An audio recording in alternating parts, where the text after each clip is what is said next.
O relator do Marco Fiscal, o deputado Cláudio Cajado, está falando agora na Câmara e nós vamos acompanhar um trechinho rápido. 23. Então, no substitutivo, o descumprimento da meta aciona várias medidas. Primeira, o redutor de 50%, que nós mantivemos. Segundo, a medida de ajuste, que nós incluímos, são as vedações, além do contingenciamento durante a execução. Medida de ajuste, processo decisório. Então, você vê lá, descumprimento das metas de resultado primário do exercício anterior. Vai ser sempre apurado no ano seguinte, em fevereiro. Aí, segue para acionamento das vedações do artigo 167-A da Constituição Federal. 2, redução do limite de despesa do próximo exercício. Lei orçamentária anual de 70% para 50%. Presidente pode enviar projeto de lei complementar propondo suspensão ou gradação das vedações até a próxima apuração anual. Essas medidas devem compensar o desvio apurado, mas na frente eu vou falar também. E segue para que o Legislativo examine se as medidas são suficientes para compensar o desvio. Pode suspender total ou parcialmente as vedações contidas no artigo 107A da Constituição. Então, vamos lá. Descumprimento do resultado primário, medidas de ajustes. O substitutivo aciona de forma gradual vedações previstas nos incisos do artigo 167A da Constituição Federal.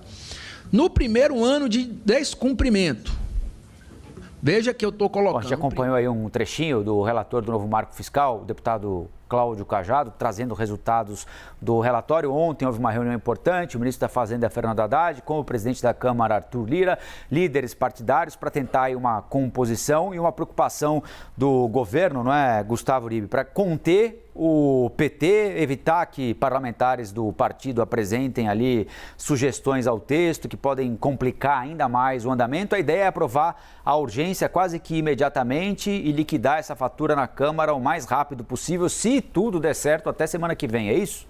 Urgência amanhã, mais conhecido como quarta-feira, deve ser votada no plenário da Câmara dos Deputados e o mérito, a análise no plenário da Câmara dos Deputados na semana que vem. Sem esquecer que ainda vai ao Senado Federal, mas a expectativa é de que a fatura seja quitada no máximo no início de junho. Alguns pedidos de Luiz Inácio Lula da Silva foram cumpridos por Cláudio Cajado, Colombo. O primeiro deles, que você deixe de fora a política de reajuste do salário mínimo, mesmo quando o governo federal não cumpre com os percentuais de superávit primário e também de endividamento público. Então, mesmo que você esteja em 2 anos seguidos de não cumprimento, a política de valorização real do salário mínimo continua. Segundo, não haverá punição penal ou administrativa contra o agente de Estado que não conseguir cumprir com essas medidas, porque era um pedido. Inclusive, Arthur Lira chegou a dar uma entrevista dizendo que era favorável que tivesse regras mais restritas. Cláudio Cajado tirou. Ontem ele teve um encontro com Luiz Inácio Lula da Silva, com Fernando Haddad, com Gabriel Galípolo no Palácio do Planalto para fazer essas modificações. E aí os gatilhos, que são bastante interessantes. No primeiro ano, quando você não cumpriu aquele percentual inicial de 70% da despesa sobre a receita, que pode baixar para 50%. Quais são as restrições colocadas? Proibição de criação de cargos públicos e reestruturação da máquina pública, restrição em criação de auxílios e despesas, limitações em benefícios fiscais e subsídios econômicos. Se não cumpre no ano seguinte, aí as restrições são muito maiores.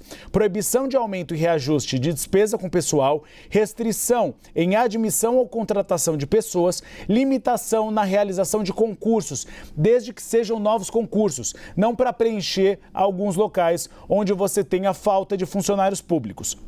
Mas aí há 2 questões, Colombo, que ainda vão ser discutidas no plenário. Ontem, Fernando Haddad foi até o PT para pedir para que o PT não reclame. Gleisi Hoffmann saiu da reunião dizendo que não, mas ela pontuou a questão dos 2,5% em relação a alguns tipos de gastos. Por quê? Porque o PT avalia que se a arrecadação foi muito maior, você poderia investir um pouco mais, um percentual um pouco mais que a regra fiscal limita. Então isso é um ponto que ainda o PT vai conversar. E o último, há integrantes do Bloco do Centrão que querem incluir na proposta a possibilidade de que você tenha um aumento muito grande da arrecadação, esses recursos virem emenda parlamentar. O apetite do Centrão não acaba muito, é como a gaveta de cafés especiais da CNN Brasil para os apresentadores. Nunca acabam os cafés especiais, assim como o apetite do Centrão. Tá certo, Uribe.